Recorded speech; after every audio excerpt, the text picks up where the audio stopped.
Le saviez-vous? Le saviez-vous? Le mois dernier, des paléontogrusses ont découvert les restes d'une petite baleine préhistorique en plein désert. Petite baleine qui était en fait dans les restes d'une baleine plus grosse, elle-même dans les restes d'un requin gigantesque. Bon, du coup, si j'ai bien compris, ça donne ça. Le saviez-vous? Le nom Ikea est en fait un acronyme créé à partir des premières lettres du nom de son fondateur, Ingvar Kamprad, ainsi que du nom de la ferme de ses parents, Helmteirid, et du nom de son village, Agunnaryd. Voilà, vous êtes bien content de le savoir, hein? Le saviez-vous? Le sous-marin U-1206 fut le seul sous-marin de l'histoire coulé par CVC. En effet, ce sous-marin allemand, utilisé pendant la Seconde Guerre mondiale, avait un nouveau genre de toilette tellement complexe à utiliser qu'une mauvaise vanne de purge fut ouverte par accident lors de son utilisation, ce qui provoqua une voie d'eau à l'intérieur du navire, enfin du sous-marin. Réussissant à faire surface en catastrophe, les survivants furent finalement recueillis par des chasseurs bombardiers alliés. Et oui, je dis bien survivants parce qu'il y a eu au final 4 victimes à cause des WC.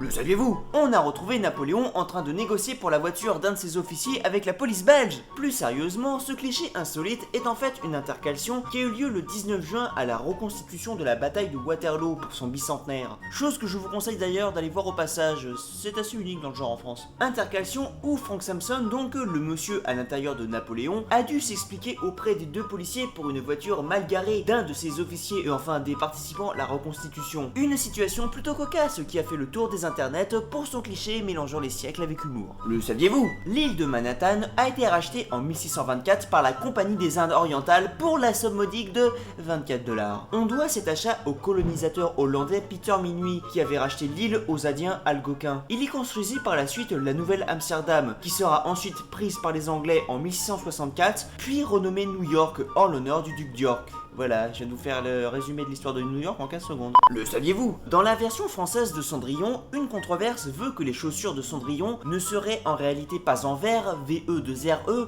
mais en verre, VAIR, nom donné à la fourrure d'un écureuil nordique de couleur gris-blanc, réservé à l'époque aux rois et aux hauts dignitaires du Moyen-Âge. La confusion viendrait en fait du fait que Cendrillon, qui était à la base un conte de tradition orale, se transmettant donc seulement à vive voix, aurait été mal compris par Charles Perrault quand celui-ci l'avait mis à l'écrit, mettant donc verre VE2RE à la place de verre VAIR. Enfin bon oui, après c'est vrai que c'est plus classe des chaussures en verre quand l'écureuil est crevé. Hein. Le saviez-vous? En 1932 a eu la première guerre interespèce de l'histoire, guerre qui opposa l'armée australienne à une colonie d'environ 20 000 émeux considérés comme nuisibles. Malgré près de 2500 victimes dans le côté aviaire, c'est bel et bien l'armée australienne au final qui, après un mois de dures ruses, efforts et combats, sonna finalement la retraite et perdit la guerre. Et si vous vous posez la question, non, ce n'est pas un fake.